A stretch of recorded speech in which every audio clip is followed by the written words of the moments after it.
Vamos criar nosso projeto no Visual Studio 2015. A gente escolhe um ASP.NET Website limpo, em branco. Uma das formas da gente salvar pode ser através de um HTTP, de uma conexão HTTP, ou FTP mesmo. No caso, a gente vai trabalhar com um arquivo local. Escolhemos o local, um nome para o website.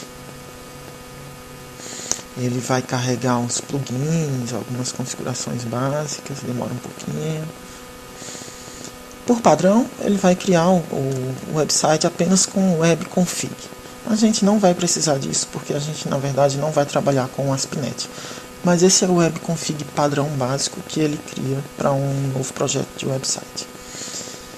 A gente precisa adicionar as nossas páginas, HTML, e outras. Vamos criar a index.html para o nosso site.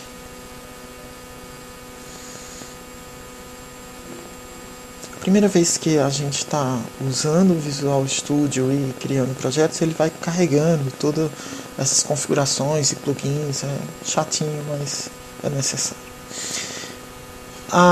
O HTML básico que ele cria quando a gente está usando o Visual Studio não tem nada, apenas a codificação padrão, TF8, e algumas tags básicas para o mínimo de um documento HTML, ou seja, HTML, head, title, meta, charset e body.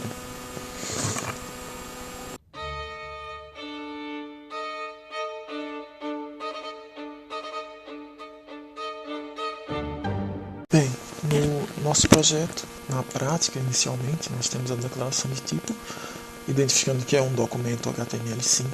Temos a tag HTML.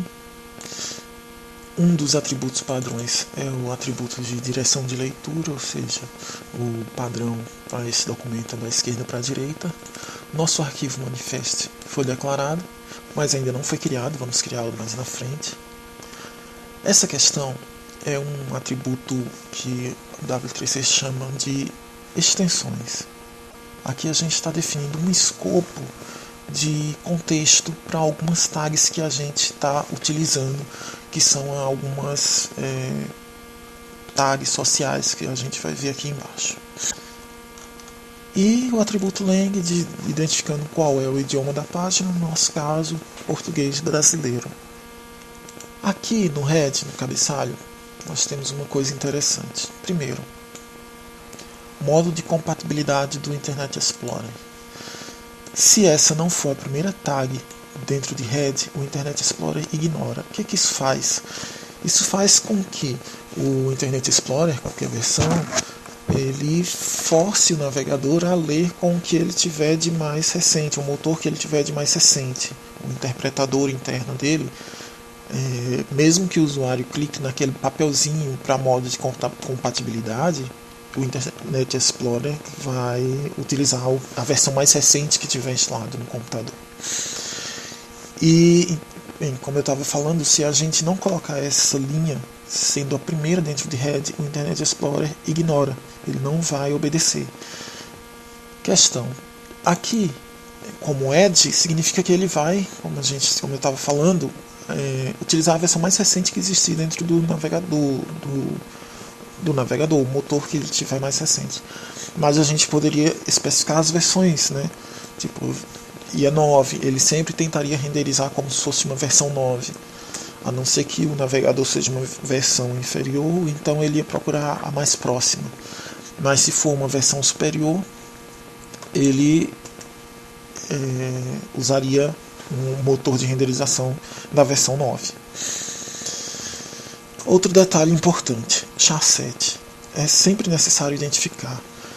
Como a gente já conversou antes, o charset vai dizer para o interpretador como deserializar os caracteres da página que ele está recebendo na internet.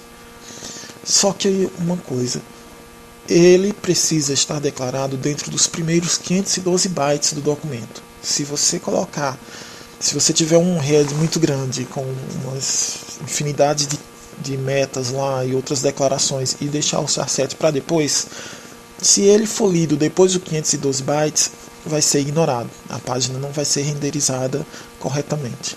Então ele precisa estar no comecinho. Ele só não vai estar no começo no Red mesmo, né, sendo a primeira linha por causa desse hack do Internet Explorer.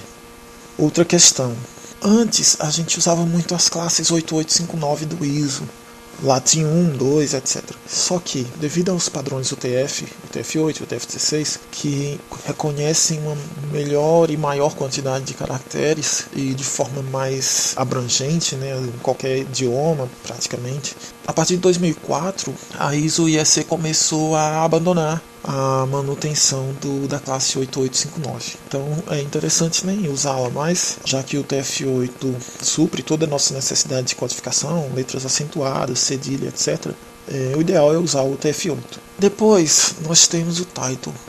Title do nosso projeto, aqui está como a terceira tag declarada dentro de rede. E vamos colocar o nome do projeto, bichos escrotos, e a versão conforme a gente for atualizando. Após o título, nós poderíamos declarar o HTTP Archive Cache Control. Só que, além da recomendação de não usarmos mais o HTTP Archive e sim utilizarmos os cabeçalhos HTTP diretamente a partir da aplicação, a gente no HTML5 tem para fazer essa configuração de cache o arquivo manifest. A gente vai configurá-lo futuramente. Então, o Cache Control do HTTP Archive só é utilizado no protocolo 1.1 do HTTP. Os valores para ele são public, ou seja, o cache será feito para todos os usuários que utilizarem aquela máquina.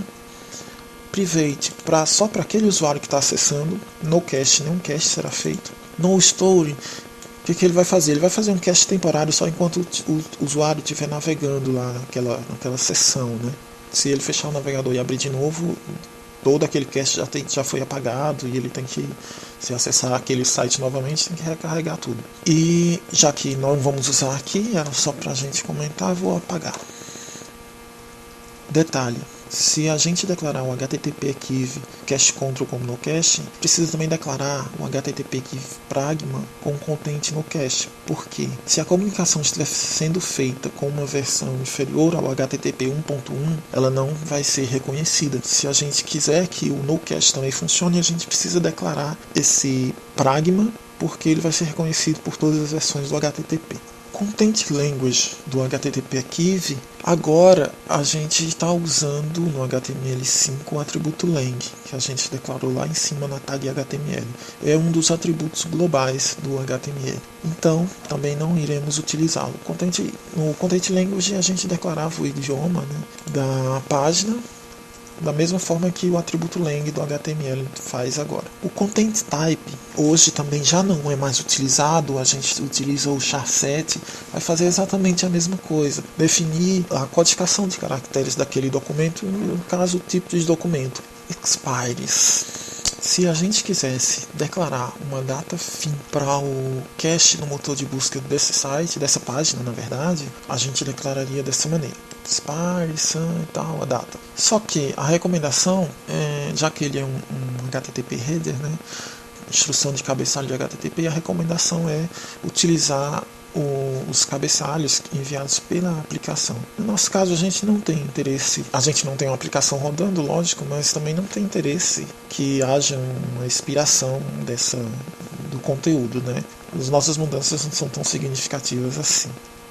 Se a gente declarasse o content como 0, o navegador entenderia que a expiração é agora, ou seja, ele não armazenaria nada. Isso não quer dizer que ele vá sempre ficar voltando ao seu site para recachear, revalidar, etc. Não, só vai dizer que quando ele for acessado, ele não vai armazenar nada lá. Expirou, acabou-se. Talvez ele nem volte tão cedo para o seu domínio, né, para verificar novamente o conteúdo do site. Isso vai de robô para robô. Refresh, enfim, também é outra coisa que não vejo necessidade nenhuma da gente usar aqui. Ele vai literalmente fazer isso, né? Recarregar a página depois de certo tempo que foi informado, 60 segundos, por exemplo, aqui 1 minuto, ou redirecionar para outra depois daquele tempo, ponto e vírgula, ou URL de destino. Não há nenhuma necessidade para a gente usar isso aqui. Isso aqui é coisa do Internet Explorer versão 6 até, se eu não me engano. O que ele vai fazer? O que o link icon faz? Colocar um íconezinho, uma imagem na barra. do navegador, pois isso é meio que inútil. Outro metaname, o application name. A gente não está usando nenhuma aplicação web no momento, mas o que ele faz é definir o nome da aplicação, não é o nosso caso no momento. O custodian, ele vai identificar para os motores de buscas o responsável, né, geralmente o webmaster, por aquele site. Description é a descrição do site. Keywords são as palavras-chave de busca do site, de identificação dele. Author, o nome do autor do site, das páginas. Pode ter mais de uma aqui, você pode separar por vírgula, etc. Copyright, os direitos daquele site. Metaname Robots, ele vai instruir ao motor de busca como indexar aquela página. O padrão é all, significa que ele não vai receber nenhuma informação, ele vai fazer o que ele estiver, enfim, predestinado a fazer nas configurações dele. O index significa que ele vai indexar a página que ele está lendo agora, essa que tá, em que o robô está declarado. Follow significa que ele vai, além de indexar aquelas páginas, né, que ele vai seguir os links dessa página e indexar esses links também.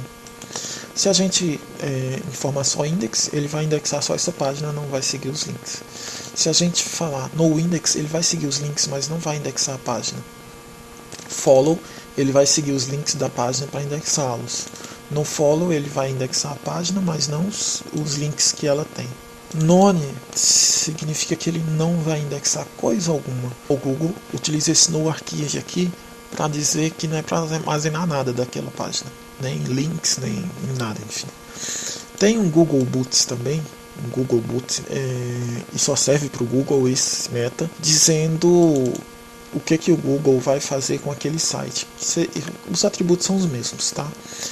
Mas esse meta aqui só serve para o motor do Google. Eu não tenho muita certeza da relevância disso, já que o Google lê esse aqui também. É uma coisa para a gente pesquisar depois. Generator, ele é utilizado para informar a ferramenta que gerou a página. Eu vou deixar aqui só para a gente ter mais esse exemplo, mas na verdade é desnecessário, porque a gente está fazendo isso manualmente, né? A gente está construindo o site manualmente, nenhuma ferramenta está gerando. Mas por enquanto eu vou deixar aqui dizendo que a gente está usando o Microsoft Visual Studio Code, só como exemplo mesmo. Revisit After vai dizer para os motores de busca quando voltar para aquele endereço que ele encontrou no nosso site e revalidar tudo.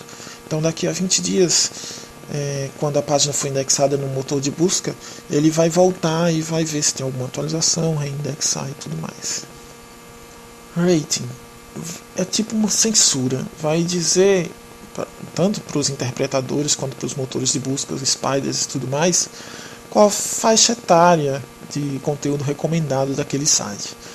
Por exemplo, colocamos aqui 14 anos, só para dar exemplo. Vamos dizer para eles que essa é a nossa censura. O que acontece? General significa que é uma coisa pública, comum, que não tem censura, qualquer pessoa pode ver. 14 anos, só a partir de 14 anos, imaturo, só adultos, né? Só a partir de 21 anos. 21 ou 18, não me lembro, mas enfim, só a partir da maioridade. Google Boot, que a gente repetiu aqui, mas enfim, já falamos lá em cima. As Dublin Core, que a gente já falou um pouco sobre, são bem interessantes. Elas fornecem algumas extensões para os meta que já existem, né?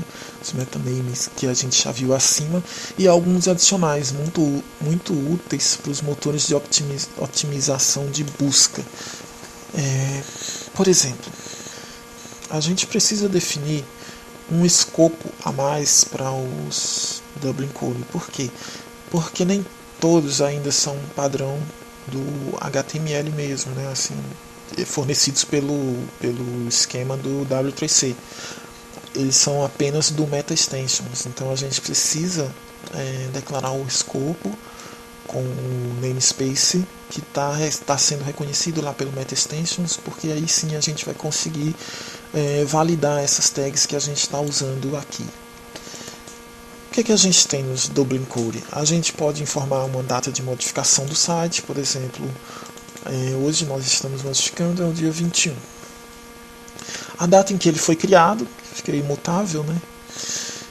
O endereço de e-mail de quem criou, a identificação do domínio do site o formato de conteúdo que tem aqui, no nosso caso texto HTML, o tipo de mídias que a gente vai ter linkado aqui dentro, vai ter texto, vai ter imagem, vai ter vídeo, enfim, o que você for acrescentando na página, você pode ir acrescentando aqui. Quem é o responsável pela publicação? A gente poderia ter colocado o nome da organização aqui, não temos uma organização, então vai a pessoa mesmo. Essa parte dos títulos, elas estendem a tag title do head. Essa daqui é basicamente a mesma coisa. Perceba a diferença que a gente está usando DC Terms, que foi definido nesse escopo, e não DC. Porque DC Title ele não é reconhecido, já que a gente tem a tag title do head. O que acontece aqui? Ela pode ter um título alternativo para os Search Engines Optimizations, né, os SEOs. E não precisa ser exatamente o mesmo título que está definido na tag title. E aqui um outro título realmente alternativo para esse, que é o DC Title Alternative. Estou colocando aqui como um exemplo mesmo para a gente utilizar, mas não tem tanta relevância assim. Apagando os comentários. Detalhe, formato da data do Get Modified ano com 4 dígitos, traço mês 2 dígitos, traço dia 2 dígitos, T para definir a parte de horário agora, né, um separador, HH, MM, SS e o time zone dele. É uma maneira de especificar. A outra a gente só precisa colocar mesmo um dia, mês e ano. Existem lá no W3C tem na seção de link dos blogs para vocês procurarem lá e darem uma olhada nas formas como se informa data e tempo, né, nos metas e outros atributos de outros tags. As tags sociais. Aqui nós temos algumas do Google.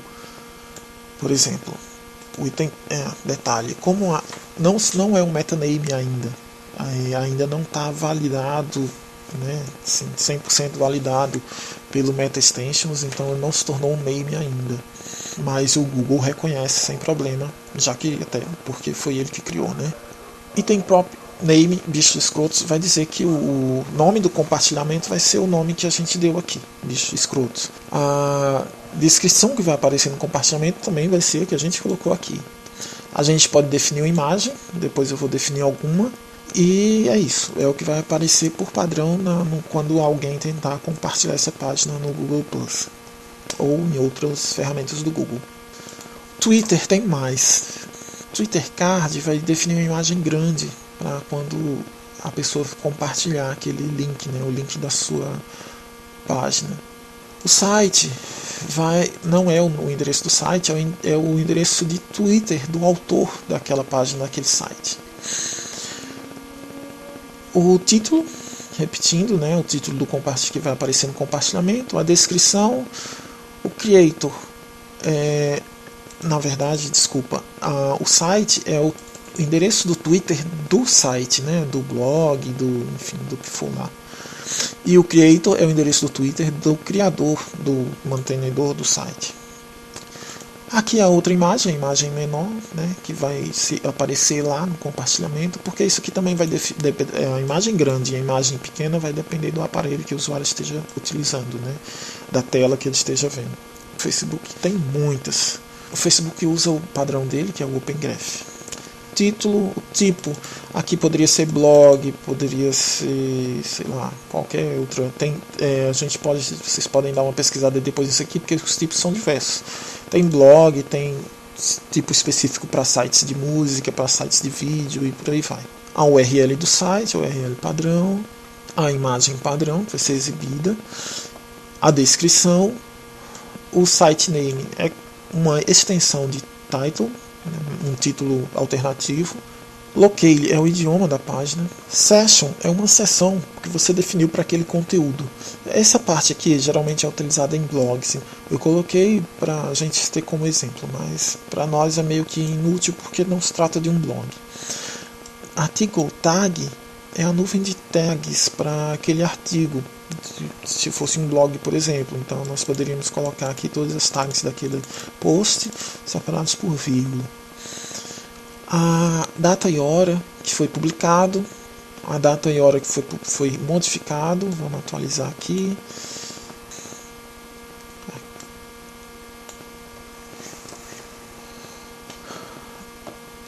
Admins, se você tem um ID lá no Facebook Developer, esse é o cara que você precisa informar o seu ID.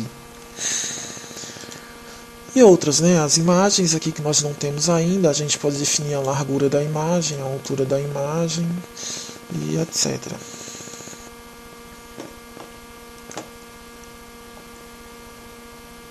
Links. Nós podemos definir o link rel autor e colocar aqui um URL ou e-mail para o perfil, o e-mail, né, do autor da página. Aqui eu coloquei o meu LinkedIn. Help é a página padrão para os motores de busca e os interpretadores saberem onde está a página de ajuda daquele site, né? Por exemplo, nós definimos como sobre aqui. Icon é o ícone que vai aparecer na barrinha de endereço do site, na janela ou na aba. Nós temos Style Sheets, que são os CSS que nós iremos carregar, não criamos ainda, vamos carregar. Quando tivermos, nós vamos falar sobre essas questões aqui, o type e o media screen para tela, media print para impressão e outros. Nós vamos falar também, vamos acrescentar algumas tags aqui para tornar o site responsivo. Não vamos usar Bootstrap ou coisa do tipo, a gente vai ter que fazer tudo na unha mesmo. E script para carregar o JavaScript que a gente for usar. Não temos ainda, vamos criar, mas eu linkei aqui, no futuro será esse arquivo. Poderia ser também um script aqui dentro, né? Poderia ser um conteúdo. Opa!